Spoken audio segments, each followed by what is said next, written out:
je veux réussir à faire une boîte qui vaut 100 millions ou plus, quoi. J'aime l'idée de dire que le coaching, c'est un peu l'assurance vie de l'entrepreneur. En tout, on a levé quasiment 6 millions si on compte le capital levé et la dette. Éric Larchevêque, je suis allé chez lui 5 jours, couper du bois avec lui pour décompresser et me mettre au vert.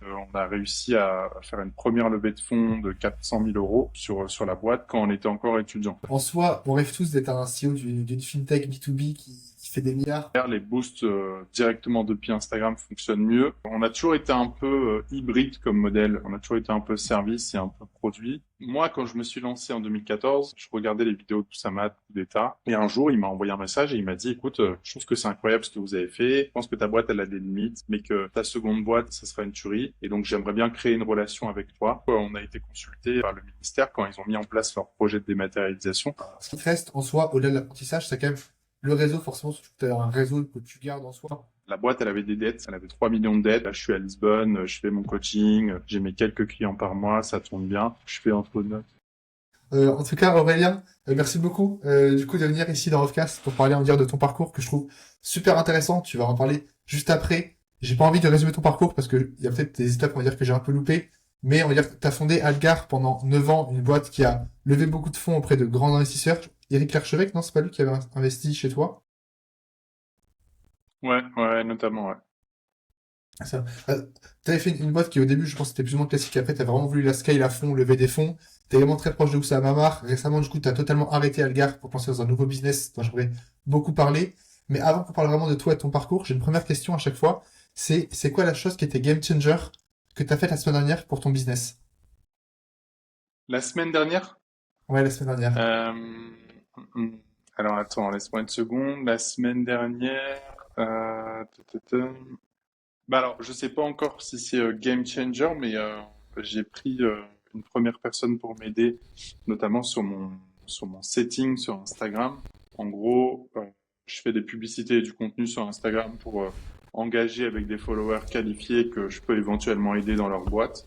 Donc, j'ai confié à quelqu'un la mission d'envoyer des messages aux gens qui s'abonnent à mon compte Instagram. Et ensuite, moi, je reprends la conversation en one-to-one pour parler avec chaque personne. Mais en gros, il m'aide à ne louper personne et à envoyer des messages dès que quelqu'un s'abonne en fait à mon contenu. Et après, c'est bien moi qui réponds et qui gère la conversation. Ok. Bah, c'est vrai que d'ailleurs, ça marche bien parce que je pense qu'on a commencé à se parler comme ça. J'ai juste dû t'ajouter Ok, automatiquement et ton setter m'a DM. Du coup, je t'ai répondu. Après, je pense qu'on s'est parlé sur Insta. Donc, ouais. ok, Et tu sais, d'ailleurs, alors on parle un peu après du coup, tu fais en plus du coaching pour les indépendants entrepreneurs qui veulent en devenir. Et juste, j'avais une question, parce que j'ai vu que tu étais quand même plus axé Insta que LinkedIn, sachant que tu as quand même un gros LinkedIn. Et je pourrais penser qu'on va ouais. dire que ta cible est quand même sur LinkedIn. C'est un choix que tu as plus focus sur Insta? Bah, je fais les deux en fait.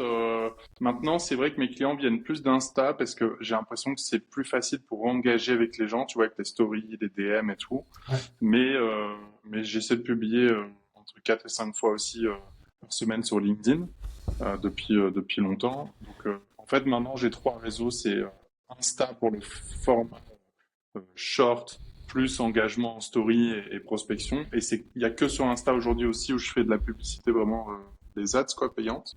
Ensuite Ok. j'ai LinkedIn pour le format écrit et je publie aussi des vidéos que j'ai produites sur LinkedIn maintenant qu'il y a la vidéo et YouTube sur des formats plus longs, sur des formats masterclass, conférences que j'ai déjà pu donner. Là, je vais lancer des interviews avec mes clients. Donc, j'ai ces trois réseaux-là sur lesquels je focus. Mais ouais, Insta, on va dire que maintenant, c'est mon réseau. Ok. Tu sais que j'étais complètement surpris parce que tu avais quand même une niche, même si c'est un peu du B2C, B2B qui est quand même très qualifié. T'as 14 000 abonnés sur Ouais. LinkedIn, 2 000 sur Insta et toutes tes appels à l'action c'était sur Insta. Donc, tu vois, j'étais curieux de savoir pourquoi tu passes pas par LinkedIn. Du coup, c'est vrai que c'est quand même, enfin, sursaturé et c'est vrai que peut-être plus compliqué d'interagir après avec les personnes, quoi. Ouais, bah franchement, je fais les deux. Après, ma cible, majoritairement, ce sont des personnes qui veulent se lancer dans l'entrepreneuriat, qui n'ont pas encore forcément une boîte, Ok. qui n'ont pas encore forcément l'habitude d'être exposées et de créer du contenu. Donc, j'ai l'impression qu'elles se trouvent plus sur Insta, mais j'ai aussi des gens qui me contactent sur LinkedIn et des clients qui viennent de LinkedIn. Donc, c'est un peu les deux. Mais Insta fonctionne plutôt bien. Ok. Et juste, dernière question un petit peu niche avant qu'on parle plus, on va dire, de pourquoi t'es ici, en quoi c'est intéressant. T'as des retours sur tes ads Instagram? Parce que j'ai l'impression que tout le monde part en ads Instagram actuellement. Enfin, je sais pas, mon Instagram est rempli d'ads Ouais. d'entrepreneurs et de coachs. T'as eu des retours positifs ou c'est que le début? Bah, ça fait déjà un moment. Moi, la stratégie que j'ai prise là, c'est de faire des ads. Donc, pour l'instant, je fais des boosts Instagram. J'ai testé des ads Ok. via Meta sur Instagram, mais ça marchait pas terrible et je sais pas pourquoi. J'essaie de lever ce mystère. Les boosts directement depuis Instagram fonctionnent mieux. Les boosts qui fonctionnent bien, c'est des vidéos où je partage de mon expérience ou des extraits de conférences que j'ai fait. C'est pas forcément des vidéos très scriptées qui vont te dire la méthode que je fais, etc. Un petit peu, mais ce qui marche le plus, c'est plutôt des vidéos que j'ai produites où je raconte des anecdotes, mon expérience, mes conseils. Et mon objectif avec ça, moi, c'est simplement de générer des followers Ok. qualifiés pour qu'on puisse ensuite aller engager des conversations. Donc, je redirige très rarement directement vers une page de vente ou un Calendly ou une VSL ou autre. C'est vraiment monter mon volume d'abonnés et ensuite les exposer à mon contenu organique et engager des conversations avec eux, puis mener à des calls qui mènent à des contractualisations vraiment de gens qui rentrent dans mon programme. Ok, ouais, totalement. Oui, c'est vrai qu'en fait, t'as ads et ads. Enfin, si tu fais du SEO, forcément que c'est une requête ultra transactionnelle où tu vas mettre forcément une LP pour acheter. Sur Insta, dans tous les cas, je pense qu'il y a très peu de gens, voire personne, qui vont acheter direct avec une pub Insta. Donc ouais, c'est juste pour Ouais, gagner du abonné. En plus, du coup, je suppose c'est que ça. t'as un abonné, tu payes, mais c'est pas si cher que ça. Enfin, ça peut rester rentable, même si Oui, ça tu fais va. limite plus vers les. Ouais. Ouais, tu vois, si t'es entre, allez, 60 centimes, 50 l'abonné, ça va, quoi. Socialement, ok. C'est vrai que je pensais que ce serait plus même dans cette niche-là, quand même, coach et coaching, etc. Ok. Ouais, non, c'est à peu près ce que j'ai. Après, ça dépend, tu vois tout de suite si tu regardes le coût de l'abonné, tu vois tout de suite la qualité. Moi, j'ai des boosts que j'ai déjà arrêtés parce que l'abonné était enfin, était plus cher et moins qualifié ou moins cher et plus qualifié. Enfin, ça dépend. Mais là, ça fait quelques semaines que ça tourne comme ça et en vrai, je prends pas mal d'abonnés. Ça mène à beaucoup de conversations. Et mes derniers clients qui m'ont rejoint sont venus comme ça en fait. Ils se sont abonnés, j'ai Ok. parlé avec eux, j'ai vu s'ils avaient un problème et puis certains d'entre eux ont pris un call et puis certains d'entre eux ont rejoint le programme. Ok, super intéressant. Du coup, pour expliquer un petit peu pourquoi t'es là, je vais peut-être essayer de résumer un petit peu. Parce que là, actuellement, du coup, tu fais du coaching pour personnes qui se lancent. J'essaie de résumer Ouais. rapidement ton parcours de ce que je connais. Parce qu'en fait, ce qui est intéressant, c'est que je te suivais déjà il y a quelques années, quand j'étais encore tout début de l'entrepreneuriat, on va dire, parce que j'étais Lillois, du coup, t'étais Lillois. Et en fait, bon, malheureusement, il n'y a pas tellement d'entrepreneurs non plus à Lille. Enfin, il y en a beaucoup, mais peut-être pas assez. Ouais. Et donc, ce que j'avais, c'était que du coup, moi, je connaissais le Aurélien d'un coup, qui avait explosé avec Algar, qui au début était plus axé sur le permis de construire, et qui après a fait plein de choses différentes, une sorte de mélange. Alors, encore une fois, je dis mon avis, hein, il me corrigera après Ouais, si je ouais, trouve trop vas-y, ce que je je te raconte, corrige. mais plus quelque chose, un truc entre un mélange entre une agence très automatisée quand même, pour tout ce qui est, genre, on sait pas si c'était un product ou une agence, etc. T'avais quand même une personal brand qui est quand même très très forte, surtout sur LinkedIn. Je sais que parfois tu faisais pas mal de posts qui faisaient pas mal réagir, il me semble.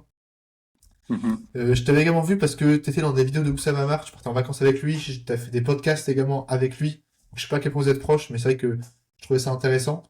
Et d'ailleurs, pour l'anecdote, il y a 3 ans, quand je commençais à peine le cold email et quand j'étais en junior entreprise à l'ISEG, je sais que tu m'avais répondu. Alors, t'étais un des seuls, parce qu'à l'époque, mes cold emails étaient terribles, je me rends compte maintenant. T'étais un des seuls qui m'avait répondu et qui m'avait dit Hello Valentin, bon, je suis pas intéressé, mais merci. Et t'étais un des seuls qui avait répondu Ok. lors de tout premier cold email que j'ai fait, je Ouais, pense, il y c'est a cool. plus de 3 ans. Donc voilà, ça fait plaisir en tout cas. Donc, ouais, je te laisse me corriger parce que je pense que j'ai dû zapper Ouais, et bah écoute, modifier beaucoup de non, trucs. non, c'est à peu près ça. Ok, Effectivement, moi j'ai développé une startup qui s'appelle Algar, qui s'appelait au début Permettez-moi de construire.fr pendant quasiment 10 ans. J'étais à Lille, j'avais mes bureaux à Lille. Et avant ça, j'étais dans le bâtiment, j'étais peintre en bâtiment. Et ensuite, j'ai fait une formation de maîtrise d'œuvre dans la construction. En fait, j'ai lancé la boîte pendant mes études à la fin de ma première année. Et puis j'ai continué pendant 3 ans en parallèle de mes études.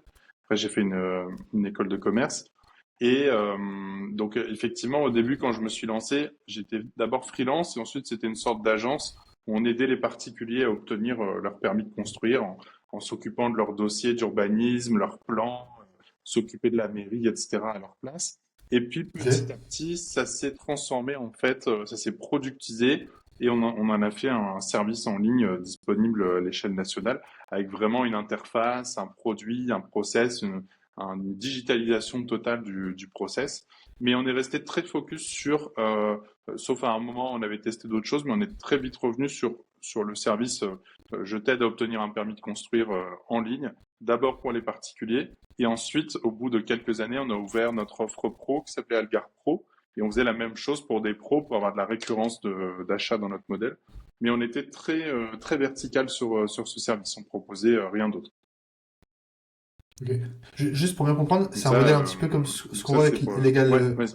Avant. C'est un modèle un peu ce qu'on voit avec Legal Place et Legal Start. En mode, c'est vraiment des processus administratifs que personne veut faire. Et du coup, je vais sur ton site. Ouais. Moi, je pense que c'est automatisé. Je pense que toi, du coup, tu as les tâches que tu fais avec des humains. En tout cas, j'ai juste une interface, je paye un prix fixe. Et à la fin, j'ai mon résultat qui est un permis de conduire ou alors une création de boîte, etc., quoi. C'est ça, en gros? Ouais, c'est ça. En gros, il y avait vraiment une interface produit et derrière, on avait aussi des équipes en France et à l'étranger qui s'occupaient d'appeler la mairie pour toi, qui s'occupaient de créer les plans de ton permis de construire et qui te faisaient suivre le process 100% en ligne de manière, de la manière la plus efficace possible. Donc effectivement, ouais, ça ressemble un peu à ce que peut faire, Legal Place sur la création d'entreprises. Nous, c'était pour t'obtenir, en tout cas pour maximiser tes chances d'obtenir un permis de construire pour ton projet de construction, de rénovation. Ok, très clair. Et du coup, à quel moment, on va dire, t'as commencé, on va dire, à rêver de beaucoup plus grand, dans le sens des entreprises qui t'aident à faire des permis de conduire, je suppose qu'il y en a quand même pas mal. Au bout d'un moment, t'as quand même Construire, hein, productisé le pas conduire. truc. Ouais, bah, ouais, voilà, ouais, ouais, j'ai des, construire.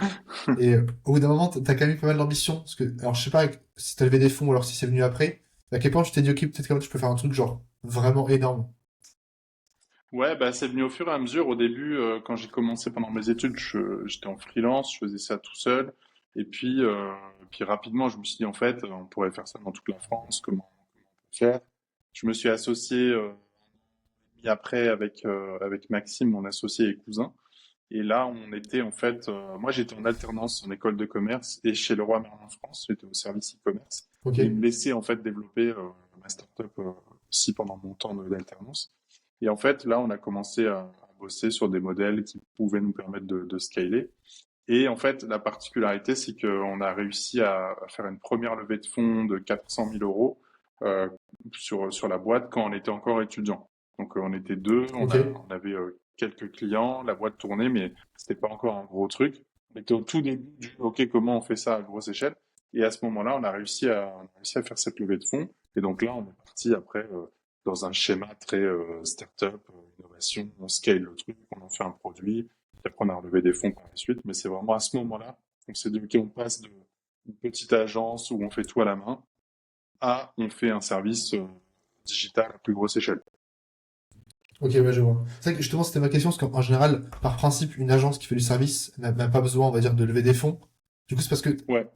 tu savais qu'il allait falloir que tu développes beaucoup, peut-être à la fois que tu fasses peut-être de la tech, que tu dev, ou alors que tu aies beaucoup de besoins RH pour faire un produit, que tu as levé des fonds. Mais évidemment, le principe, c'est vraiment quand tu as du service, ça te permet vraiment d'être rentable tous les jours tous les jours, et du coup, de pas avoir à investir. C'est parce que là, du coup, tu peux investir upfront pas mal pour du coup, créer ton produit, on va dire, pour commencer à automatiser ça.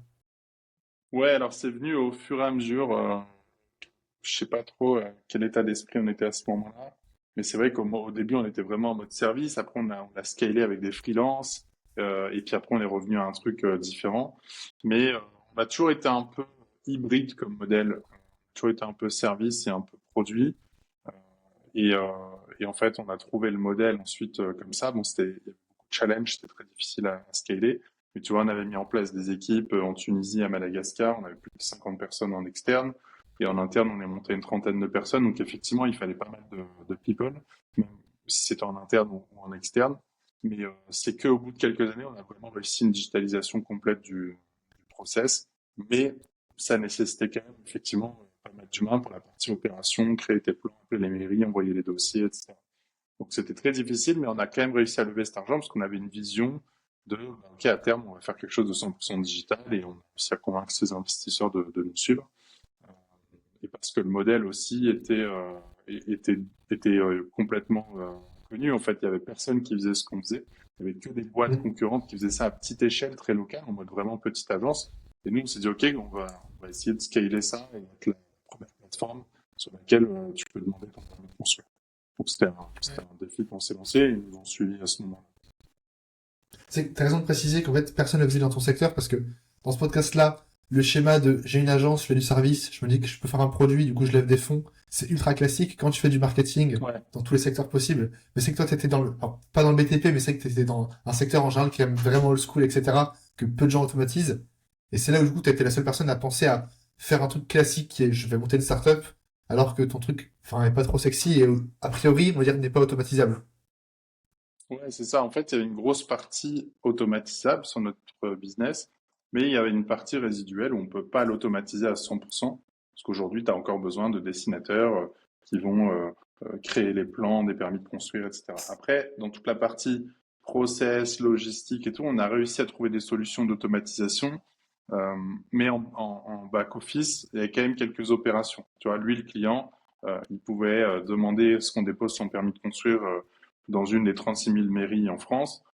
Derrière, nous, il y avait des opérations et des automatisations pour être capable de le faire, mais c'était pas 100% automatisé. C'est-à-dire que notre système, il pouvait pas se plugger à toutes les mairies de France, tellement l'administration Ouais, est bien mal sûr. foutue avec leurs systèmes ancestraux. On a dû trouver des solutions. Donc au début, on avait une usine qui imprimait nos permis de construire, on les envoyait par la poste, mairie Ah, à par ce point-là, mairie. wesh. Après, ils ont commencé à ouais, c'était une imprimerie en fait. Après, ils ont commencé à mettre de la digitalisation. Donc, chaque mairie était capable de recevoir un dossier de permis de construire de manière digitale via leur propre service sur leur site. Ça, c'était en théorie. Sauf qu'en fait, on ne pouvait pas s'y connecter directement. Donc, on devait créer des comptes, nous, en back-office, sur chaque service de mairie. Donc, on en avait créé plus de 18 000. Où, en fait, ensuite, automatiquement, on savait où il fallait le déposer et on avait un accès, un compte déjà créé sur chaque service. Et parfois, les mairies n'avaient pas ce service-là, donc il fallait l'envoyer par email. Donc il y avait plusieurs schémas. Il y avait soit on l'envoie sur leur service, soit on l'envoie par email, soit on l'envoie en courrier recommandé. Mais derrière nous, il y avait des automatisations qui rendaient ça complètement transparent aux yeux du client. Lui, le client, il avait son interface Algar et il avait sa mise à jour. Le dossier a été déposé en mairie, point quoi. Ouais. En fait, du coup, alors, t'as pas forcément à dire fake it until you make it, mais aux yeux du client, c'était plus ou moins une boîte noire où il payait, il donnait ça et d'un coup, hop, par magie, c'était fait, alors que vraiment, Ouais, c'était une galère. Donc ça, pour toi, ça ouais, restait quand même un peu une galère, même si du coup, t'as quand même automatisé des choses. C'était quand même, parce que 50 personnes, ouais, concrètement, ces voilà. 50 personnes, vas-y, vas-y. Non, non, ben c'est ça, tu vois. Alors, sur les particuliers, c'était une chose, mais sur les pros, ça avait encore plus de valeur. Parce que quand tu es un particulier et que tu fais un permis de construire tous les 10 ans, c'est trop chiant. Tu as la partie monter ton permis, comprendre les règles d'urbanisme, créer tes plans, etc. Mais tu as la partie aussi le déposer en mairie et suivre le bon Mm. process. Cette partie-là, à la limite, si tu le fais une fois tous les 10 ans, tu vas galérer un peu, mais tu vas le faire. Ce qui n'empêche pas que créer ton dossier de permis de construire lui-même est une galère. Mais pour un professionnel qui est constructeur de maison ou installateur de panneaux solaires, qui en dépose entre 500 et je sais pas 1000 par an, il doit le faire sur chaque service en ligne de chaque mairie et il doit avoir une logistique de suivi de ces dossiers avec des dizaines et des dizaines de mairies, donc c'est une grosse galère. Donc là, pour eux, ça avait une valeur infinie d'avoir une seule interface pour gérer tous ces dossiers, peu importe là où ils sont déposés et à quelle mairie ils étaient déposés. Donc effectivement, il y avait une partie derrière que tu voyais pas de back-office, mais avec beaucoup d'automatisation. Et sur la répartition des équipes, tu vois, nous en interne, à la fin, on était une quinzaine. On avait réussi à automatiser beaucoup de choses, donc on avait besoin de moins d'humains. Mais on avait une partie commerciaux, on avait une partie customer success, on avait une partie tech et on avait une partie marketing, admin.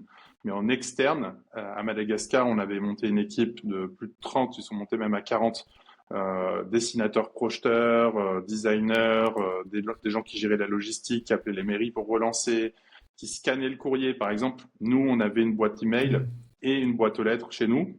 Où on nous a envoyé des dizaines, des centaines de courriers. Chaque mairie, en fait, sur lesquelles on avait déposé le dossier, nous envoyait des récépissés de dépôt, des demandes de pièces complémentaires, des arrêtés de validation, petit à petit, tous les jours. Et donc, nous, on scannait ça dans un scanner, ça partait dans un drive. Et puis, à Madagascar, on avait quelqu'un qui était chargé de prendre chaque courrier, de les trier, de mettre à jour le CRM Et puis, ça mettait à jour l'interface de nos clients et ils avaient leurs documents digitalisés, tu vois. Donc, c'était un moyen de digitaliser le process que l'État n'est pas foutu de digitaliser. On sent une petite haine à la En fin, gros. à force de... Non, non, bah, Bon, bon. ça nous a donné une opportunité Ah, business. oui, oui, c'est Mais, vrai. Oui, c'est vrai que comment les gens mais voulaient pas le parfois, faire, du coup. t'hallucines un peu parfois le stade où on en est, quoi.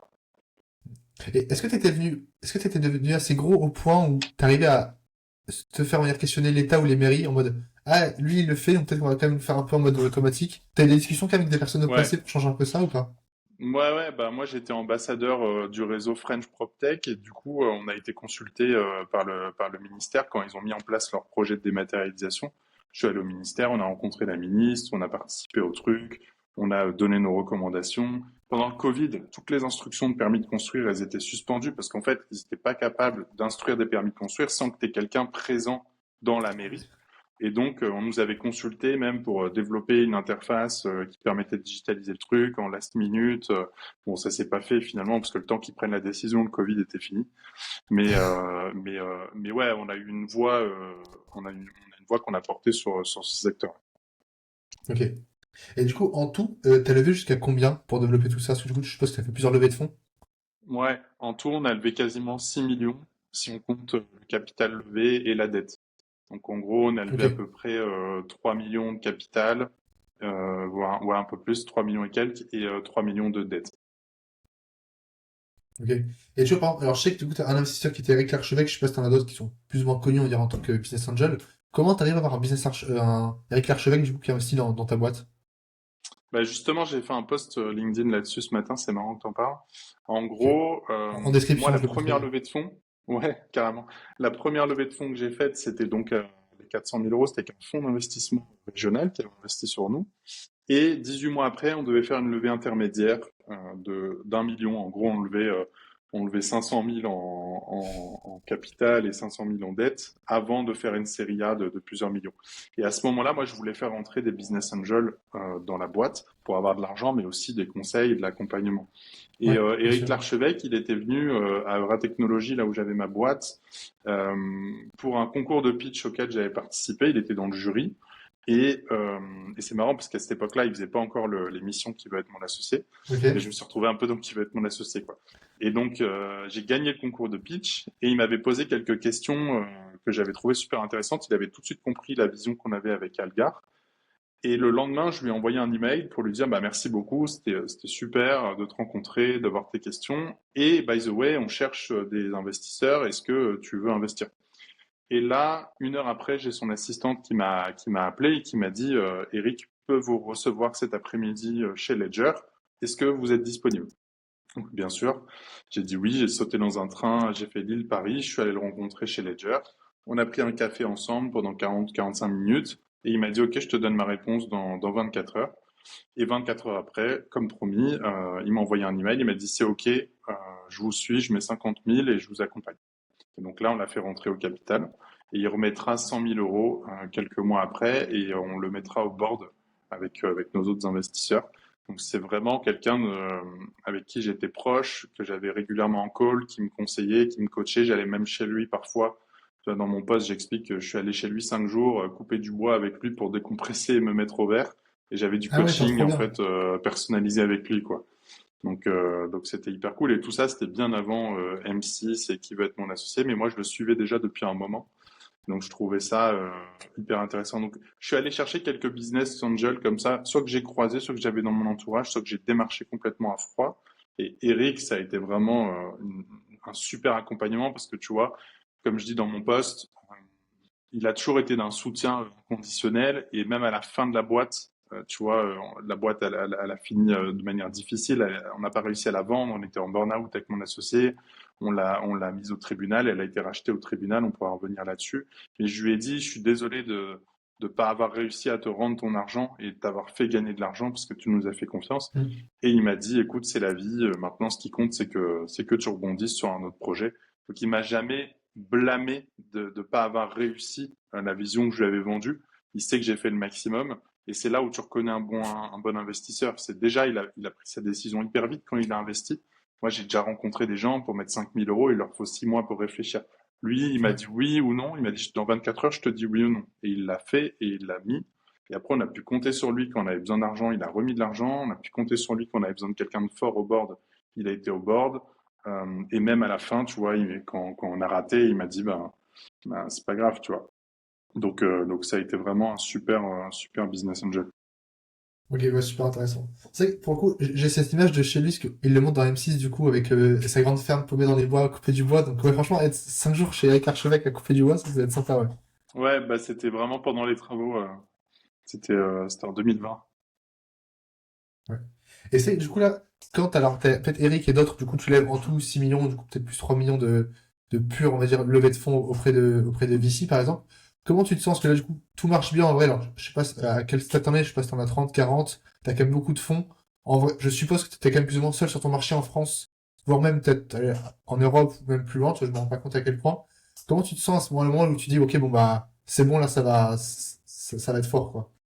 Bah, on a toujours eu plein de concurrents, mais de petits concurrents. C'est un marché très liquide avec des milliers et des milliers de petites agences. J'ai jamais considéré qu'on avait un vrai concurrent crédible en face de Ok. nous sur le modèle qu'on développait. La seule fois où c'est arrivé, c'est une boîte que j'ai découvert aux États-Unis et qui faisait Y Combinator, qui s'appelle Permit Flow. Et là, Ok. quand j'ai vu cette boîte, je me suis dit, putain, c'est exactement ce qu'on fait, sauf que eux le font aux US. J'ai essayé de Ok. prendre contact avec eux, jamais vraiment réussi à rentrer en contact et j'ai pas mis plus d'efforts que ça. Ouais. Mais Ce qui est bon signe, hein. ouais, Enfin, en général, les gens peuvent dire, ah mince, tu t'aurais pu être triste, alors qu'en général, ça veut dire que ton marché est confirmé, que si jamais tu te débrouilles ouais, bien, peut-être qu'il pourrait être acheté plusieurs millions dans quelques années. Enfin, carrément, ce ouais. qui est bon signe en général. Surtout Ouais, bien YC, sûr. c'est Et quand même eux, pas... ils venaient de lever aussi une série A et tout. Ok, Donc, ça me confirmait qu'on n'était pas totalement dans le faux s'ils étaient validés par YC, tu vois. Même si je pense que ouais. c'est aussi très challengeant pour eux. Je sais pas trop où ils en sont. Mais non, quand on a levé, écoute, la première levée, c'était assez quand même spectaculaire. Moi, j'étais en première année de BTS. Un an avant, euh, non, j'étais en première année d'école de commerce. Juste un an avant, j'étais en BTS. Et un an avant, moi, j'étais peintre en bâtiment, employé par une boîte de BTP, quoi. Donc, Et quand c'est on vrai a que la levé, différence... et ouais, et quand on nous a confié ces 400 000 euros alors qu'on était tous les deux étudiants, moi, je commençais dans les startups, je m'instruisais, je regardais des vidéos, notamment d'Oussama et tout, et c'était quand même une fierté de réussir à convaincre des gens de nous filer 400 000 euros alors qu'on était deux petits cons d'étudiants avec quelques clients, tu vois.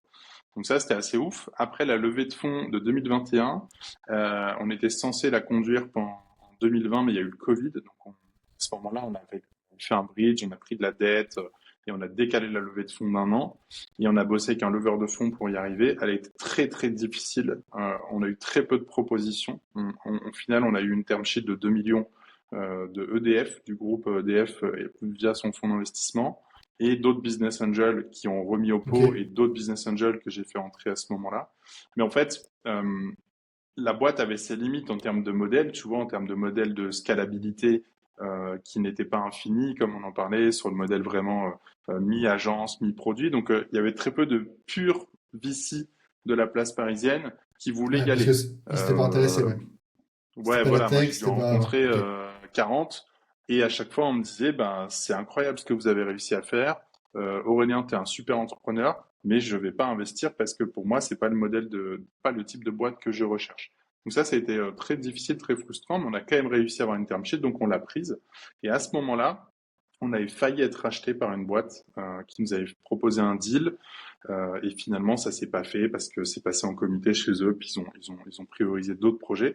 Mais quand on a signé la levée de fonds en 2021, moi, j'étais déjà un peu fatigué de cette boîte. Je me disais, bon, c'est super ce qu'on a fait, mais j'ai pas envie de rentrer dans une période où je commence à perdre mon temps. Je sais que j'ai des limites sur cette boîte, je sais que je vais pas pouvoir réussir à faire un énorme truc, même si j'avais quand même l'espoir d'arriver de le faire. Mais on a signé la levée de fonds, on l'a fait, on s'est donné à fond. Mais en fait, à ce moment-là, si on avait été racheté, je t'avoue que ça aurait été bien.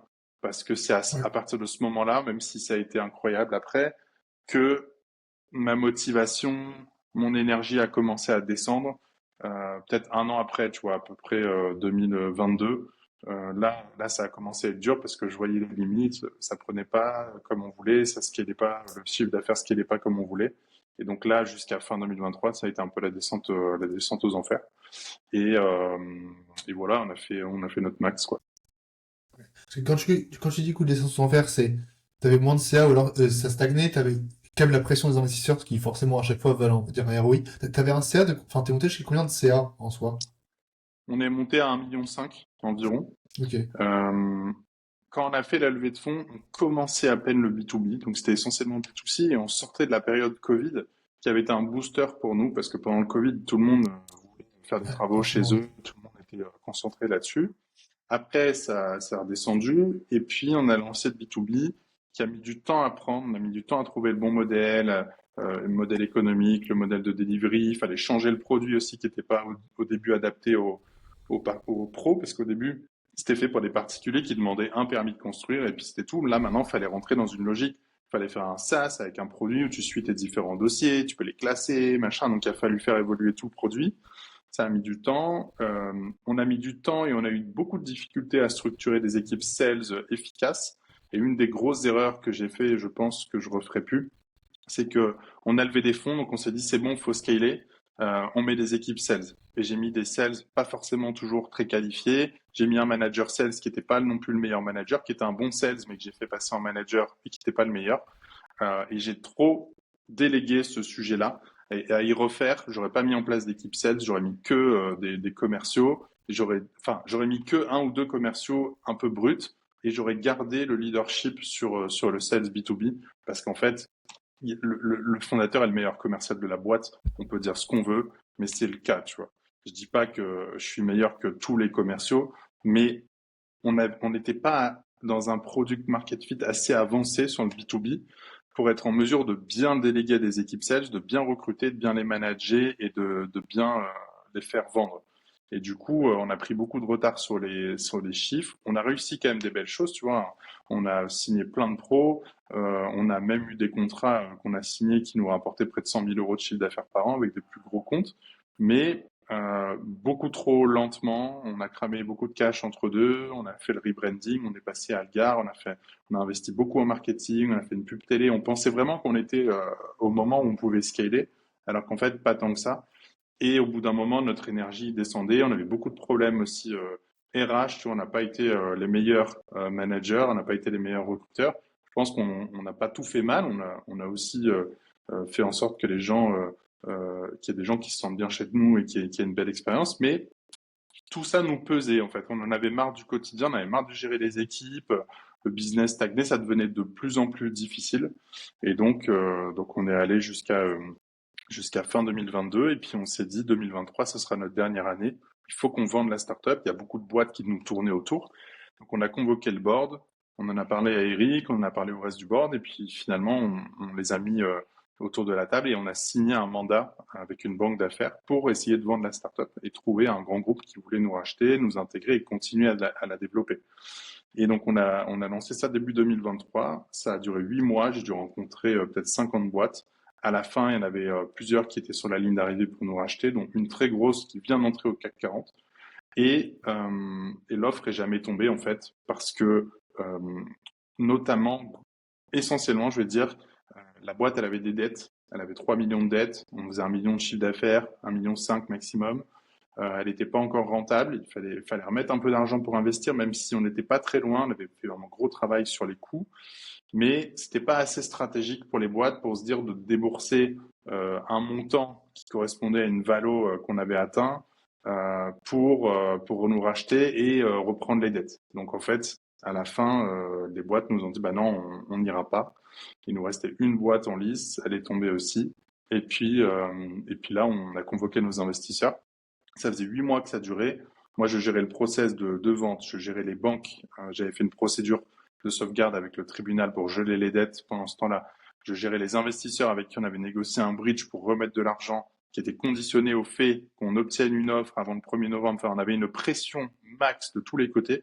À ce moment-là, moi, je dors plus, je suis recouvert d'eczéma, je suis irritable, j'ai envie de tout envoyer balader, je n'en peux plus, tu vois. Donc on a convoqué les investisseurs quand le process a échoué. On était le 1er novembre, quoi.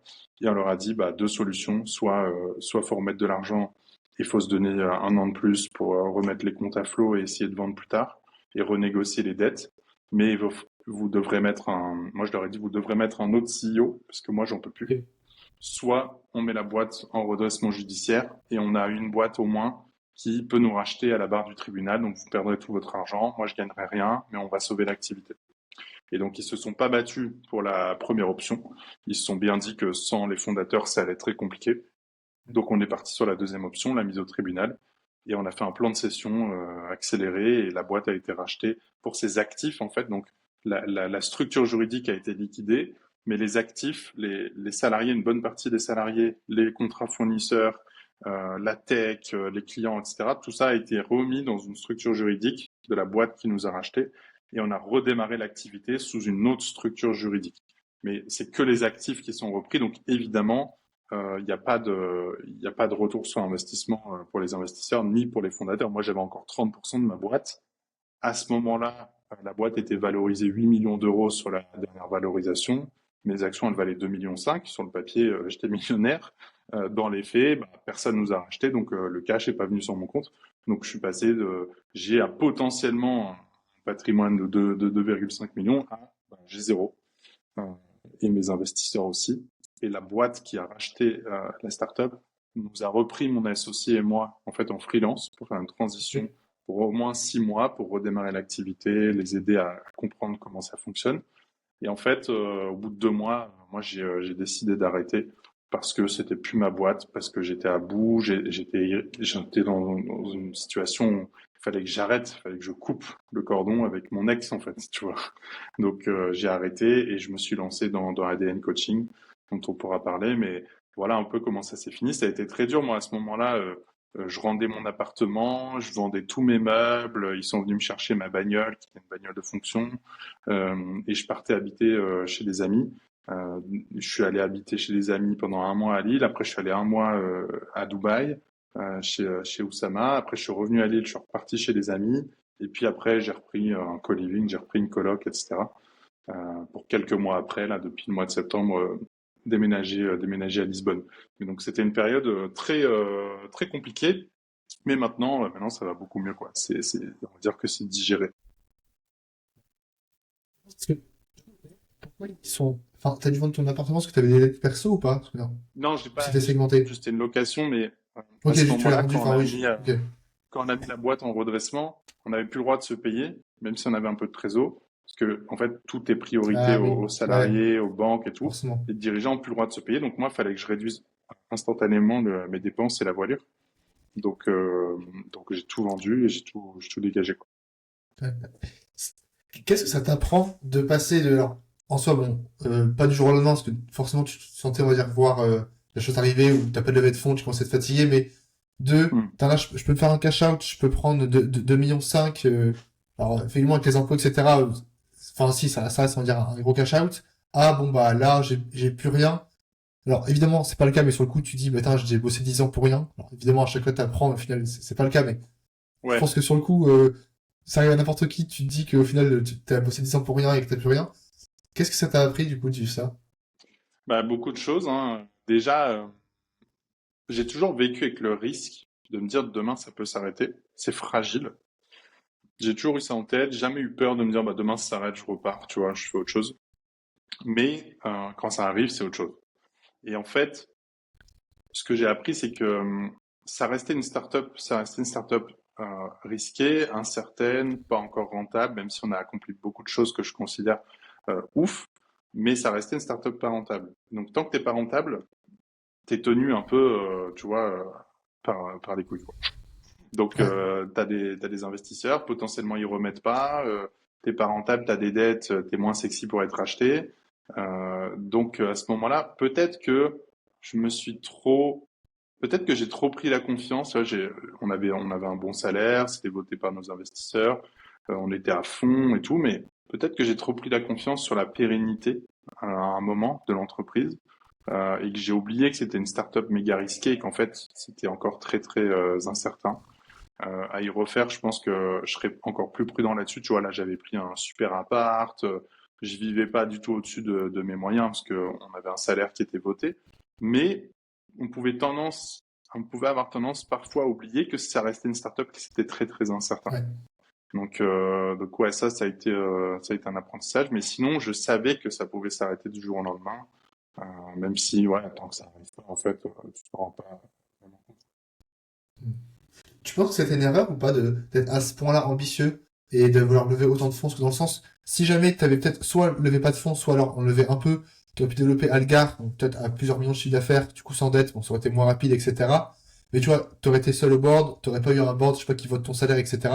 Tu t'es dit parfois, en fait, peut-être que j'aurais juste pas dû faire tout ça, ou en soi, en tout cas, dans ta tête, c'était la Surtout, seule solution, en c'était fait, genre go bill ou fail, quoi. déjà avec des si, on peut refaire. Ouais, bien sûr. Ouais, mais non, mais en fait, c'est même pas ça. C'est que moi, c'était ma première boîte. J'ai appris au fur et à mesure sur le tas. Au début, j'ai levé ces 400 000 euros. Bon, je comprenais les choses, hein, évidemment, mais tu vois, dès que tu lèves de l'argent, tu ouvres ton capital, tu pars dans un délire où il faut rendre l'argent, quoi. Donc, non, je sais pas, j'ai pas envie de refaire l'histoire avec des si, ouais, si on n'avait pas levé, on aurait bootstrap, on aurait fait ci, on aurait fait ça, j'en sais rien. Ça se trouve, on n'aurait pas levé, on n'aurait jamais atteint 1,5 million de chiffre d'affaires, on n'aurait jamais été aussi visible, euh, j'en sais rien, tu vois. Donc non, moi je regrette pas, je me dis que j'ai forcé personne à investir. Si des gens ont mis de l'argent sur la table, c'est qu'ils croyaient dans mon projet et ils croyaient dans ma capacité de fondateur, qui a priori n'était pas si mauvaise que ça pour mettre autant d'argent sur la table. Ils savent dans quoi ils ont investi et ils savent que c'était très très risqué et ils ont pu voir ma détermination, même si j'ai fait plein d'erreurs. Ils ont pu voir que j'ai jamais rien lâché et ils ont perdu leur argent, c'est le jeu. Maintenant, moi, ça m'a appris un milliard de choses. Tu vois, négocier des levées de fonds, trouver des business angels, savoir ce qu'est impact d'associés. Enfin, j'aurais jamais cru à aucun moment dans ma vie, quand j'étais peintre en bâtiment, vivre ce genre de choses. Donc, moi, je considère qu'Alga, c'était mon coup d'essai. Euh, et que demain, je vais refaire une boîte et qu'elle sera ambitieuse et que je vais réussir. Et pour l'instant, je suis focus sur mon activité de coaching parce que c'était le meilleur moyen pour moi de redémarrer. Tu vois, quand on a arrêté, j'étais dans un état physique et mental. Moi, j'ai pris 40 kilos, j'avais que des problèmes de santé. Enfin, c'était hyper compliqué. Il fallait que je redémarre. T'as pas d'assurance chômage quand tu es entrepreneur et que tu liquides ta boîte, donc j'avais rien. Pour moi, c'était le moyen de me remettre dans un truc un peu lifestyle business. Tu vois, là, je suis à Lisbonne, je fais mon coaching, j'ai mes quelques clients par mois, ça tourne bien. Je fais entre 9 et 12 000 euros par mois facturés. Je cherche pas à faire 100 000 euros par mois, ça m'intéresse pas. Je pense que c'est une activité que je ferai tout le temps entre chaque boîte que je ferai, parce que c'est un peu l'assurance chômage de l'entrepreneur. Ça me permet de transmettre ce que j'ai appris et éviter, parce que j'ai fait plein de conneries, d'éviter à ceux qui démarrent de les faire aussi, tu vois. Mais je sais que je vais vouloir à un moment repartir sur un projet ambitieux et tout ce que j'ai appris avec Algar, ben, ça va me servir. Alors, je dis pas que le deuxième coup d'essai, ce sera le bon, peut-être ce sera le troisième ou le quatrième, mais à un moment, je veux réussir à faire une boîte qui vaut 100 millions ou plus, quoi. Ouais, 100, ok, 100 millions, c'est dit. Ouais, bah c'est ce que j'ai en tête. En tout cas, qui peut valoir plus, mais une boîte qui fait 100 millions de chiffre d'affaires, tu vois, je trouve que c'est un goal de ouf, quoi. C'est un beau chiffre, ouais, je suis d'accord. Carrément. Mm. J'aime bien l'idée de dire que le coaching, c'est un peu l'assurance vie de l'entrepreneur. Parce que c'est vrai que du coup, tu cotises pas, à la fin, t'as plus rien. Mais bon, au C'est moins, t'as quand même ça. tes compétences et du coup, tu peux alors, facilement gagner. Bah, tu vois, là, tu factures 12 000 euros, je suppose que tu travailles pas à fond en coaching. Mais du coup, l'expérience que tu as Non. eue pendant 10 ans, bon, au moins, c'est vrai que tu peux toujours faire ça à côté. Il y a toujours des gens qui veulent carrément prendre ton expérience. C'est Donc, ouais. ça. Alors, il y a rien de facile et j'ai dû apprendre ce qu'est l'industrie du coaching, ses codes, Ouais. comment trouver des clients et tout. Mais tout ce que j'ai appris avant, un, ça me sert à développer cette activité.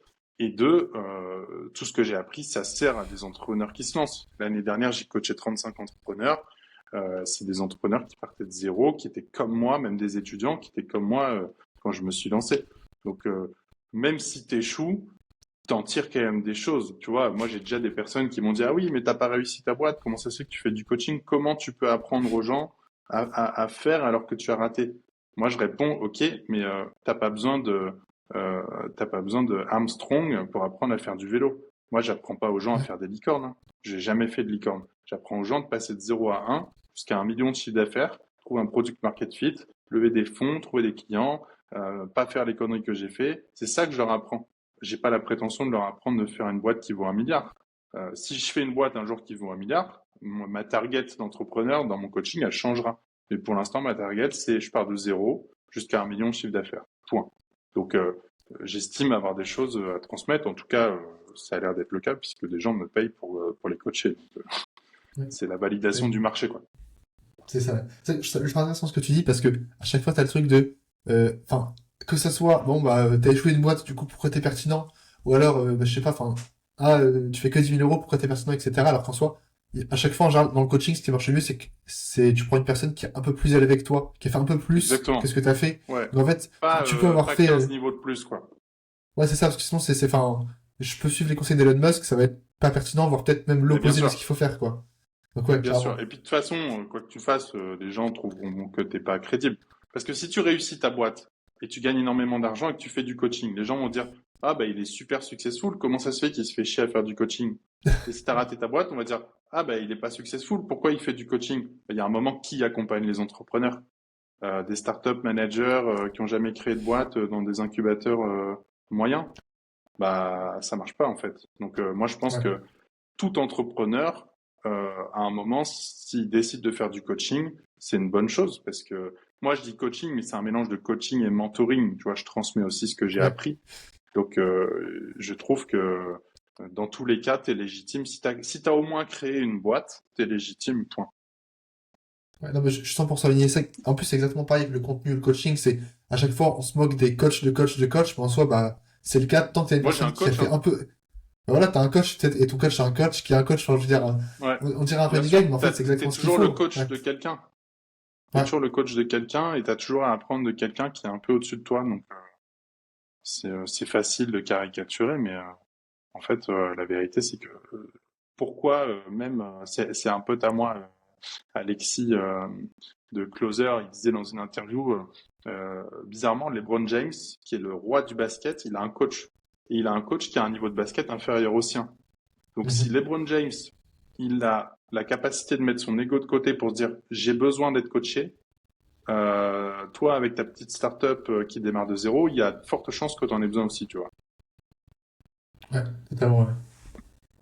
Et en parlant de coach, parce que du coup, je sais que t'es quand même très proche de Oussama Hamar. Je sais pas à quel point, mais t'as quand même vécu chez lui, enfin, partent en vacances ensemble. J'ai vu des podcasts, du coup, vous avez fait ensemble. Et il me semble que Ouais. tu l'as rencontré juste dans un coaching, non? Un coaching plus ou moins classique, Non, c'est ça ou pas? alors moi quand je me suis lancé en 2014, je regardais les vidéos d'Oussama de coup d'État. C'est une des personnes qui m'a inspiré vraiment à me lancer. Et en fait, un jour il a sorti une formation coup d'État qui était payante, qui s'appelait Anyone Can Scale. Donc c'était l'idée de dire on peut scaler des modèles de services en mettant de l'automatisation, de la productisation, etc. J'ai fait la formation, je l'ai acheté. Et ça a complètement transformé ma boîte. Ça a complètement changé la culture de notre boîte, nos objectifs, etc. Et du coup, je l'ai contacté, je lui ai dit, bah voilà ce que j'ai fait, c'est génial, je te remercie et tout. Et un jour, il m'a envoyé un message et il m'a dit, écoute, je trouve que c'est incroyable ce que vous avez fait. Je pense que ta boîte, elle a des limites, mais que ta seconde boîte, ça sera une tuerie. Et donc, j'aimerais bien créer une relation avec toi. Je te propose de rentrer au capital avec The Family et de devenir ton mentor. Et puis, comme ça, on crée une relation ensemble et ta prochaine boîte, ça sera la réussite. Et donc, c'est ce qu'on a fait. On l'a fait rentrer au capital. Et on avait des calls avec mon associé, on avait des calls avec lui une fois par mois. Et puis, on avait accès à lui directement. Un an et demi après, il est parti de The Family, mais on est resté en contact avec lui. Et moi, je suis devenu vraiment pote avec lui. Donc, c'est là où, effectivement, je suis parti plusieurs fois en vacances avec lui. Je suis allé à son anniversaire. Et puis, petit à petit, on est devenus potes. Et maintenant, c'est quelqu'un qui est parmi mes potes proches, que j'ai admiré comme un fan quand je le connaissais pas intimement et maintenant que j'admire comme une personne, un ami, un humain, et quelqu'un qui a une singularité, une vision de la vie qui lui est complètement propre, et qui pour moi est Ouais. une des seules voix en francophonie à aussi bien comprendre et verbaliser ce qu'est l'entrepreneuriat et ce que tu dois faire quand tu es entrepreneur. Donc, donc tu vois, c'est aussi ça. Oussama, il n'a pas fait de boîte qui vaut 1 milliard. Mais par contre, j'estime que ce qu'il dit a vachement de sens pour réussir à en faire une. Donc ça veut pas Ouais. dire que parce que t'as pas fait une boîte à 1 milliard, tu peux pas savoir comment faire. Tu vois, le coaching, c'est comme être manager et salarié. C'est pas parce que tu es super bon dans ton job que tu es bon manager et inversement. Tu vois. Ouais, totalement, ouais. Et du coup, qu'est-ce que fait un peu la différence? Pas dans le sens, on va dire, où t'as essayé d'être pote avec lui, parce que je pense que c'est venu naturellement, mais dans le sens, t'as Ouais. des milliers, t'as des millions de fans de Sanamar, des milliers de personnes qui prennent des rendez-vous avec eux et qui sont coachés, parce que bon, des startups, j'ai coaché plein. Pourquoi, du coup, vous, ça a matché, et pourquoi, du coup, il a envie de te suivre, du coup, dans ta prochaine boîte? Parce que c'est Je ça, en sais fait, pas. le contrat, c'était aussi, il pourrait te suivre dans ta prochaine boîte aussi. Ouais, ouais, bah je sais pas trop. Faudrait lui demander, mais moi, je pense que ce que Oussama il a toujours apprécié, c'est que quand il me donnait des conseils, je les appliquais. J'exécutais et j'étais très pragmatique. Il y a aussi des fois où il m'a donné des conseils et j'ai fait le contraire en lui disant ouais non je pense que t'as tort. Et ça il y en a peu qui osent lui dire. Et Ouais. il y a des fois où j'ai fait l'inverse de ce qu'il me disait et ça marchait et je lui disais et il était trop content. Il disait bah je suis trop content parce que un bon mentor c'est quelqu'un qui prétend pas avoir la vérité tu vois. Quelqu'un qui dit je sais exactement comment faire. Et c'est bizarre. Lui, il a toujours eu ce recul et cette humilité de dire, écoute, moi, j'en sais rien comment faire. Par contre, il m'a toujours poussé à faire, toujours soutenu. Tu vois, quand j'étais en levée de fonds, je passais des journées à pitcher. Le soir, j'allais dormir chez lui sur son canapé. Je lui débriefais mes rendez-vous avec les investisseurs à Paris. Il m'a toujours boosté à faire et il m'a toujours dit, écoute, de toute façon, même si ça marche pas, t'es bienvenu à la maison, tu viens dormir à la maison et si tu perds tout, on s'en fout. Tu vois. Il m'a toujours boosté là-dessus. Donc, je pense qu'on a créé une relation sincère, loyale et profondément amicale.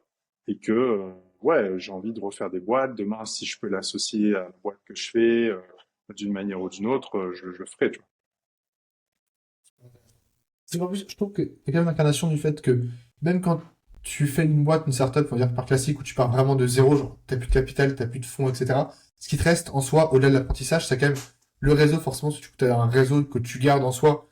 Et les personnes, au contraire, en fait, même si t'as échoué, c'est bon signe qu'ils ont investi en toi, en vrai, parce qu'au début, Oui, même si t'avais un guerre, etc., exactement. bon bah, t'as investi dans le fondeur. Donc c'est limite Ouais, encore mieux, on va dire, parce que du coup, bah, c'est tu ça, sais que ton réseau, tu le gardes et ils peuvent te garder pour ta prochaine boîte. T'as une idée de carrément. quand t'aimerais te relancer dans une autre boîte? Pour l'instant, c'est vraiment focus ADN coaching et tu verras quand tu Ouais. auras l'idée. Nickel. Euh, ouais, ouais, déjà, ce que tu dis, c'est exactement ça. Moi, Oussama, quand il m'a proposé de rentrer avec The Family, j'ai dit, écoute, moi, je suis pas la meilleure startup, hein, je suis pas PayFit, hein. Donc, qu'est-ce qui t'intéresse, tu vois? Et il m'a dit, nous, ce qui nous intéresse, c'est les entrepreneurs, c'est pas les projets. Et c'est Ouais. ce que j'essaie de faire aujourd'hui avec mes coachés aussi.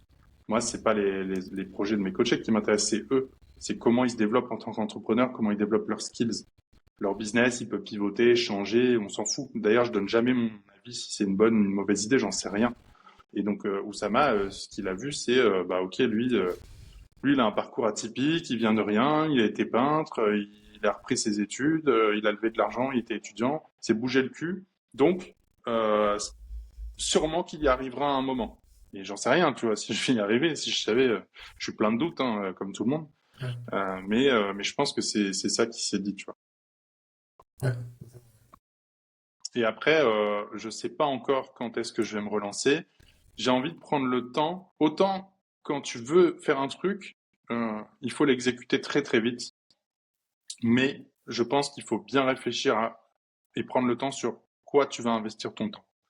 Une boîte, ça prend 10 ans, tu vois. Moi, Algar, ça a pris 2014-2024. C'est pas en 2 ans que ça se fait, sauf si tu lâches avant. Mais donc, j'ai envie de bien choisir mon combat. J'ai envie de faire un truc plus scalable. Et j'ai envie de trouver la boîte qui est un peu l'enfant que j'accouche, quoi. C'est dur, mais tu vois, le principe de founder market fit, il est plus important que l'idée en elle-même. Je veux quelque chose qui soit mon prolongement sur un marché que j'adore, sur lequel je suis passionné suffisamment pour me dire j'investis 10 ans de ma vie et pas, tu vois, aujourd'hui, il y a plein d'entrepreneurs qui se lancent, ils recherchent le shiny object. Ah, c'est avec quoi qu'on peut faire de l'argent maintenant? Est-ce que c'est les cryptos? Est-ce que c'est les NFT? Est-ce que... Ouais, mais moi, je suis un entrepreneur, je suis pas euh, un opportuniste, en fait. Peut-être que c'est un tort, mais moi, je veux une boîte où je veux construire un truc, où c'est moi, ça fait écho à mon expérience, à ma personnalité, à mes valeurs, à mes compétences aussi, mais surtout à la personne que je suis.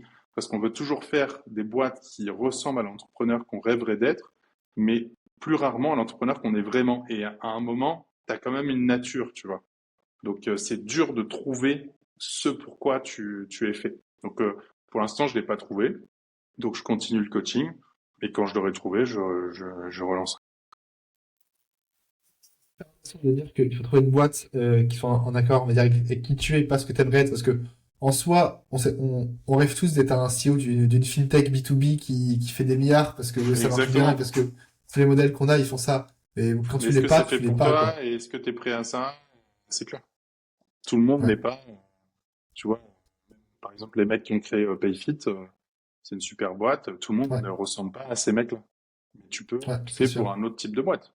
Moi, je sais que j'ai appris beaucoup sur, tu vois, sur la tech, sur le digital, sur le produit, mais que je suis peut-être pas fait pour faire une boîte 100% produit. Je viens du bâtiment, je suis quelqu'un d'assez pragmatique.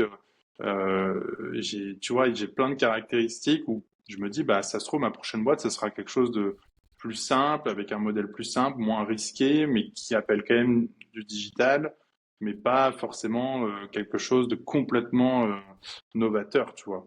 Peut-être pas. Ouais, totalement. Je t'ai posé un peu, est-ce que tu as défini un peu les choses que tu aimerais dans ta nouvelle boîte ou que tu aimerais pas? Dans le sens, bon, ça peut être dans le BTP, parce que je connais bien, du coup, c'est vrai que je pense qu'il y a plein de choses à faire dans le BTP en général. Tu t'es fixé deux, trois trucs ou pas forcément? Bah, je sais que le marché de l'habitat sur lequel j'ai toujours été continue de m'attirer. Au-delà de l'habitat, ce qui m'attire, c'est l'hospitalité. C'est, tu vois, les beaux hôtels, les belles maisons de vacances, l'expérience client, le détail, le raffinement. Tout ça, ça m'attire. Je sais pas ce que je vais en faire, mais ouais. Après, dans mes business, je suis je sais pas si je vais refaire un truc B2C ou pas, même si j'aime ça. Tu vois, toi, ça c'est pareil. Je me dis, bah, en fait, c'est mieux de faire du B2B. Ouais, mais en même temps, en B2C, j'étais pas trop mauvais, tu vois. Donc, Hmm. peut-être qu'il faut que je refasse ça. Après, je pense qu'il me faut un business, tu vois, Oussama qui me connaît très très bien, il m'a donné quelques guidelines pour trouver ma prochaine boîte, qui sont notamment un business avec des hautes marges, un business avec une exécution assez simple, un business qui est pas product lead, mais plutôt sales lead, parce que je suis plutôt Ok. sales et marketing people que product, tu vois. Donc ça, c'est les caractéristiques que j'essaie de mettre dans l'équation de la prochaine boîte. Mais je réfléchis surtout par marché. Je me dis, OK, quel marché m'intéresse? Bah, le marché de l'hospitalité, ça m'intéresse. Qu'est-ce qu'il y a à faire? Après, je m'interdis pas d'aller sur un autre marché complètement si c'est une Hmm. boîte qui ressemble à la personne que je suis. Tu vois, Elon Musk, il connaissait rien en fusée, hein, sauf qu'il a la bonne personnalité pour être patron de SpaceX. Donc ça, je m'interdis pas, mais bon, je me dis qu'il y a quand même une cohérence. Si je peux réussir à trouver un truc où ça peut faire une belle boîte et que ça fait le lien avec tout mon parcours de l'habitat, j'étais peintre, économiste, maître d'œuvre, j'ai fait du web, j'ai bossé au siège de Leroy Merlin et j'ai fait une start-up dans l'urbanisme. Si j'arrive à faire la continuité de ça et à accoucher du vrai projet qui change ma vie, bah ça serait génial, tu vois. Ouais. C'est que ça me semble intéressant que tu parles du founder market fit, qui est vraiment en fait le seul truc qui compte, parce que le produit de market fit, en vrai, t'en as plein. Enfin, tu peux en trouver des dizaines par jour du produit de market fit, mais quel est le truc qui va faire en sorte que toutes mes expériences que j'ai vécues se rejoignent dans un seul et même truc? Bah, le fameux Connecting the Dots de Steve Jobs, où le gars il a fait de la Exactement, ouais. calligraphie à 18 ans, et au final c'est comme ça qu'il crée la typo de Apple, tu vois. Et normalement, du coup, je pense que d'après ton plan, le jour où tu auras ta C'est boîte, tu ça. seras là, putain, mais c'est pour ça que j'ai fait ça, etc., quoi. Mais ouais, et tu vois, j'ai déjà fait tous ces liens. Tu vois, quand je me suis lancé en tant que peintre en bâtiment, c'est parce que c'est la décoration qui m'a tiré. Et du coup, je me suis lancé dans ça. Et puis après, en fait, je me suis dit, ouais, maintenant, je veux plutôt diriger des chantiers. Donc, j'ai démissionné, j'ai fait cette formation. Puis après, Algar est arrivé. Et donc, forcément, c'est toi qui connectes les points. Mais je vois vraiment ça comme ça, genre, les boîtes, c'est le prolongement de ta personnalité, de ton vécu, de ton histoire. C'est un peu comme une œuvre, en fait, je trouve. Tu vois, tu sors tout ce que tu as en toi pour faire une boîte. Alors après, il faut que ça soit économiquement viable, mais c'est un peu comme ça que je le vois. Et donc, c'est pour ça que ces 10 ans d'entrepreneuriat, ils m'ont permis quand même vachement d'apprendre à me connaître de là où je suis bon, là où je suis moins bon, mes limites, et là où je suis très très bon. Et donc maintenant, il faut que j'arrive à extraire ça pour me dire, OK, maintenant, je fais ça parce que je me connais et je sais que là-dessus, je vais être bon et pas je fais ça parce que ça me fait envie de faire ça et parce que ça va me permettre d'avoir une image d'un mec qui fait ça, tu vois. Ouais. J'ai pas envie de, même si c'est très risqué, j'ai pas envie de refaire une boîte pendant 10 ans où je sais que ça va pas, c'est que ça va pas marcher, mais que ça me permet de flexer, tu vois. Non, j'ai pas envie de flex. Moi, j'ai envie de faire une boîte qui marche. Ouais, carrément. Et juste sur, du coup, sur ta pause, entre guillemets, avec Allen Coaching, enfin, je dis pause, que du coup, comme tu supposes que tu vas relancer une grosse business, on va dire ensuite, t'es un peu entre les deux. Comment tu te sens? Parce que c'est un peu à la fois le rêve et le cauchemar de tout entrepreneur qui fait un gros projet et que ça s'arrête, alors qu'il fasse un cash out à plusieurs millions, ou alors qu'il fasse faillite. En vrai, in fine, à la fin, du coup, il est juste tranquille, on va dire, avec plus rien, t'as plus d'employés, donc par le bas, t'as plus d'investisseurs qui te disent Ouais, quoi faire par le haut, avec plus de pression. Comment tu te sens? Alors, au début, je pense que ça fait très bizarre. Au-delà, t'as plus ouais, qu'une pression, tu te réveilles, juste tu fais du coaching, ce qui est alors même si c'est compliqué, c'est quand même le cliché de bon, j'ai pas beaucoup de pression non plus. c'est ça. Comment Bah, tu te c'est ce que sens? je voulais. C'est ce que je Ouais, voulais, tu vois. J'étais dans un tel état presque de dépression nerveuse, de burn-out. J'en pouvais plus. Moi, je pouvais plus blairer un salarié, un investisseur. Enfin, un investisseur, ça allait encore. Mais ah, tu vois, salarié, non, ça. salarié, ça a été compliqué, ouais. Sur la fin, on va Ok, pas se mentir. Pourra me reprocher plein de trucs, c'est pas grave, mais j'ai fait ma thérapie aussi, tu vois. Je sais ce que j'ai réussi, ce que j'ai pas réussi. Je sais là où on a été ingrat avec moi. Mais bon, c'est pas grave, tu vois. En vrai, j'en veux à personne. Ça a été dur. Je pense qu'on nous a fait des sales coups, mais j'ai pas été parfait non plus. Et maintenant, c'est ok. Tu vois, t'as des gens qui se disent, ah ouais, je veux pas recréer une boîte avec un associé parce que c'est mal passé avec mon associé. Ouais, mais tu peux pas faire ce genre de conclusion. Moi, j'ai eu des salariés avec qui ça s'est pas bien passé du tout et j'en ai souffert. Ça veut pas dire qu'il faut plus que j'ai de salariés. Il faut que j'améliore ma manière ouais, de réussir à gérer des salariés, même qui sont difficiles. Parce que si tu veux faire un projet ambitieux, à un moment, tu peux pas le faire tout seul, tu vois. Et donc, aujourd'hui, le coaching, ça me permet d'être dans un lifestyle un peu slow, tu vois. J'ai déménagé à Lisbonne, qui est un peu la ville des digital nomades. Tu vois, il y a pas de gros événements tech, machin. Non, c'est une ville chill. Le dimanche, on va à la plage Caparica, on bosse de là-bas et on fait des digital nomades. Et j'habite dans un co-living d'expat, tu vois. Donc ok, ouais. j'ai changé mon environnement pour être à fond là-dedans et ça me va très bien. Maintenant, je sais qu'à un moment, je vais vouloir refaire quelque chose et que ça va me démanger. Mais il me fallait aussi une période, là ça fait quelques mois, mais je pense que j'ai encore besoin de quelques mois, pour aussi prendre soin de moi. Tu vois, je me suis remis au sport, j'ai déjà perdu 15 kilos, j'ai plus de stress, j'ai plus d'eczéma, j'étais recouvert d'eczéma, je dors mieux,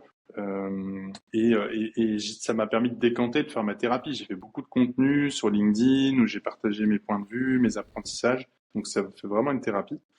Et qu'est-ce que j'allais dire? Et voilà, maintenant, la prochaine, je sais pas quand est-ce que c'est, mais ça sera pas dans des années non plus, tu vois. Je me Ok. sens un peu comme un artiste, même si je me considère pas artiste, qui a fait son premier album, qui a eu un peu de succès, mais qui a pas non plus été un succès planétaire, et qui maintenant se dit putain, faut que je fasse le deuxième. Il y a des gens qui m'attendent. Il faut pas que je déçoive et j'ai pas envie de me planter.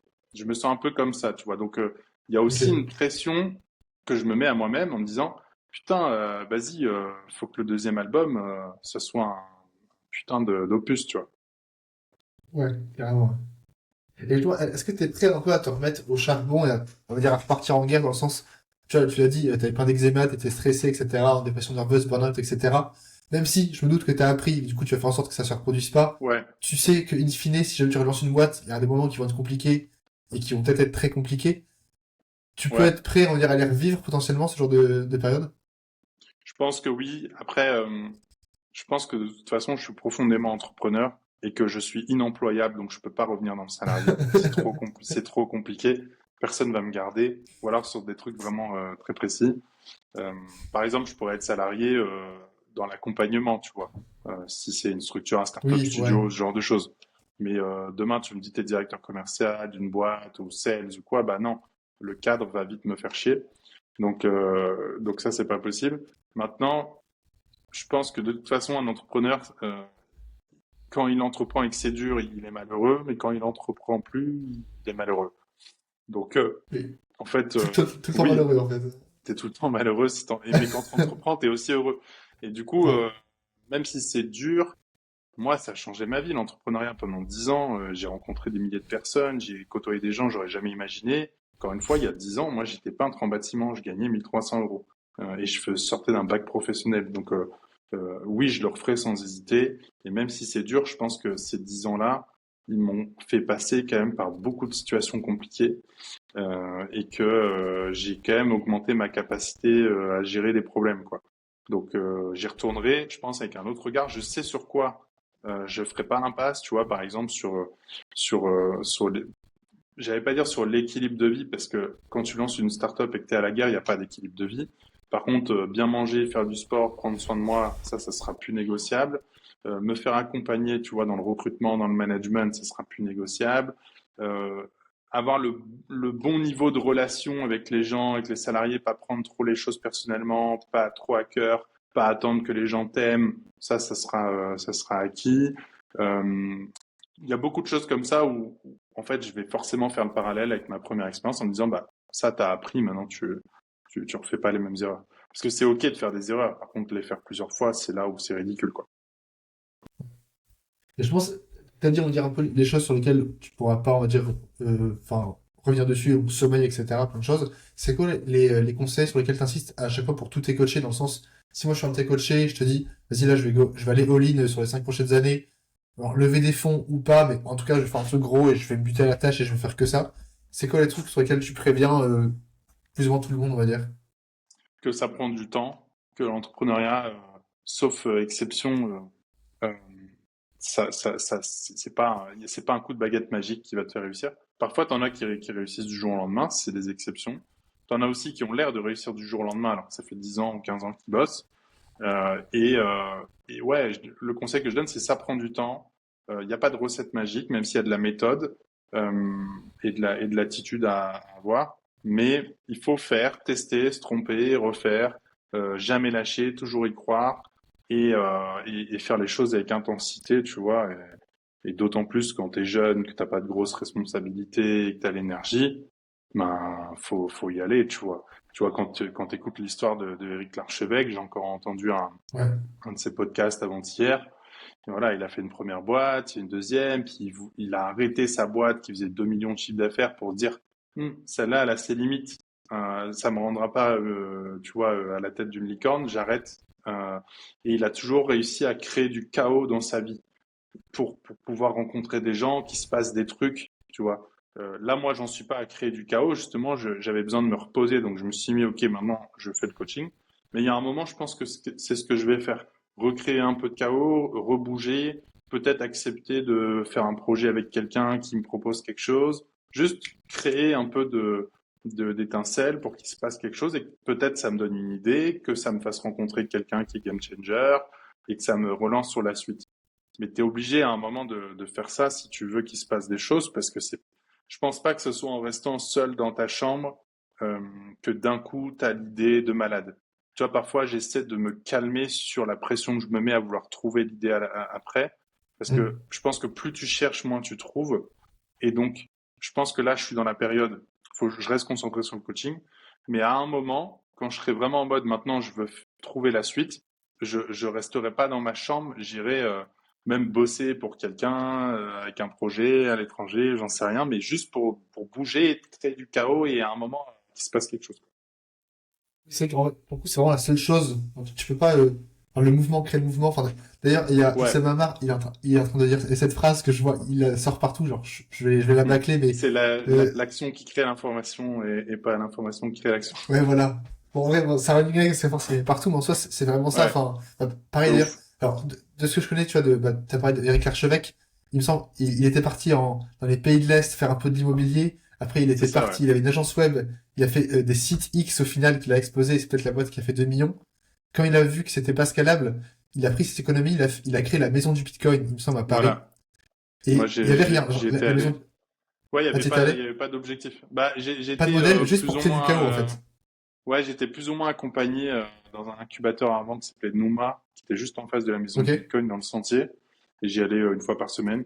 Et du coup, je voyais ça, je me disais, mais qu'est-ce que c'est que ce truc? Et en fait, c'était Ouais. à ce moment-là, dans cette boutique-là, il y avait mon futur investisseur et associé, je le savais pas, tu Ça, c'est fou. Ça, c'est vois. fou.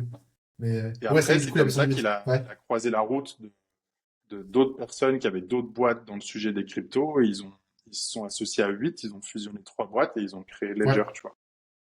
Ouais, c'est ça qui est fou. Et de base, la maison du Bitcoin, il me semble qu'il a raconté, les gens comprenaient pas le principe, parce qu'il y avait juste pas de modèle économique, c'est juste une maison Il du y avait rien, Bitcoin, ouais. C'est ça. rien, juste pour créer le mouvement, créer un peu Ouais, de chaos, quoi, comme tu dis. exactement. Ouais. Et alors du coup, en général, je demande à mes invités, qu'est-ce qu'on peut leur souhaiter du coup durant les prochains mois, prochaines années. Prochaine année, je pense que ça va être du coup un peu trop. Normalement, tu seras peut-être en train de monter une boîte, mais du coup, pour l'instant, t'as pas trop d'idées.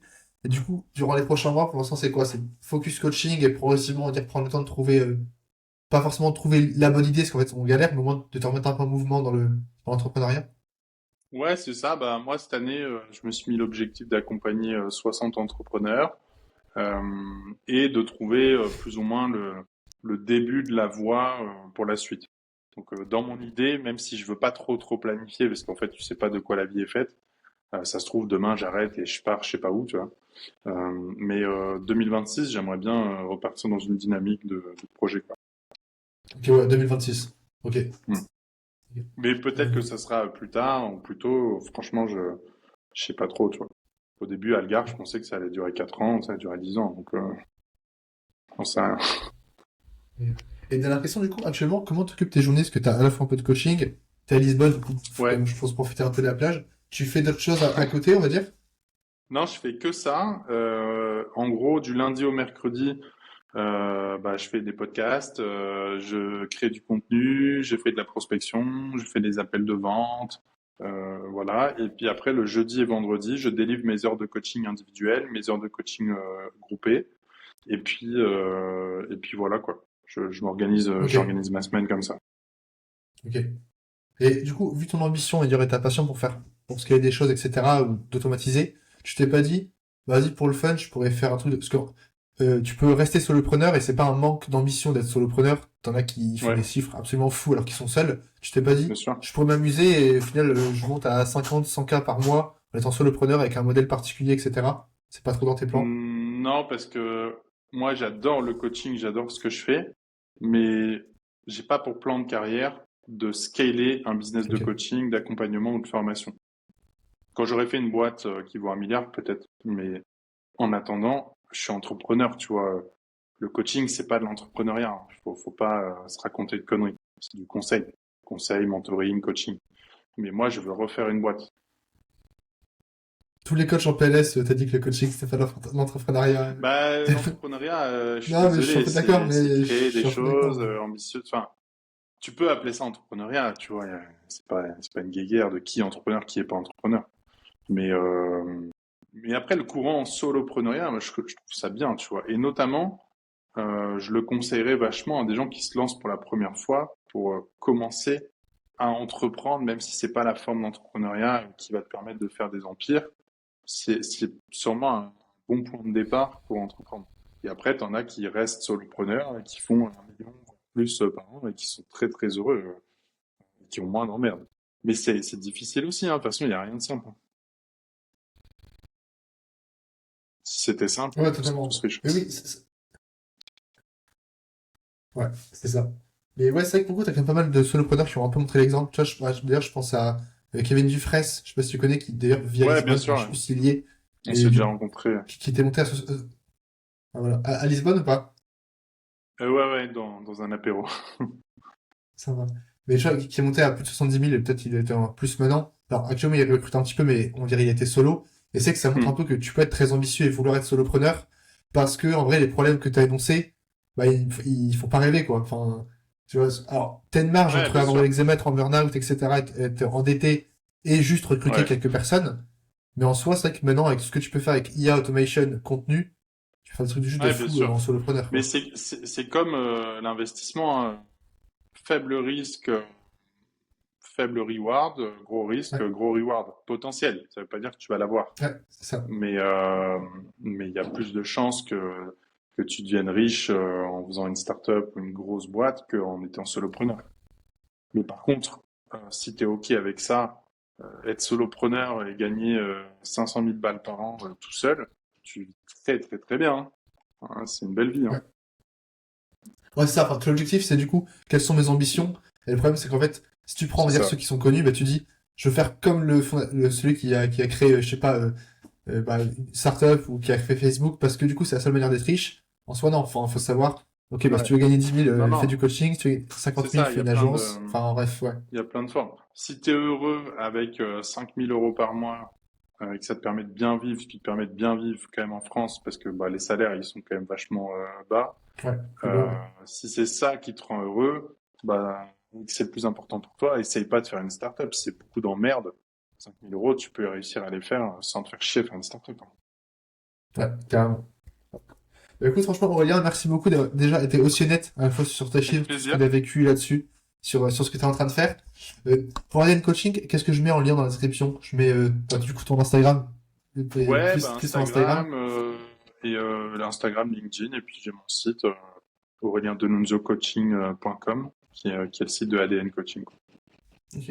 Et juste, tu as des types de coachés particuliers, ou en soi, ça peut être Non, tout le monde? alors donc de la personne qui va se lancer, qui a encore rien lancé, à la personne qui s'est déjà lancée, mais qui est en dessous d'1 million de chiffre d'affaires.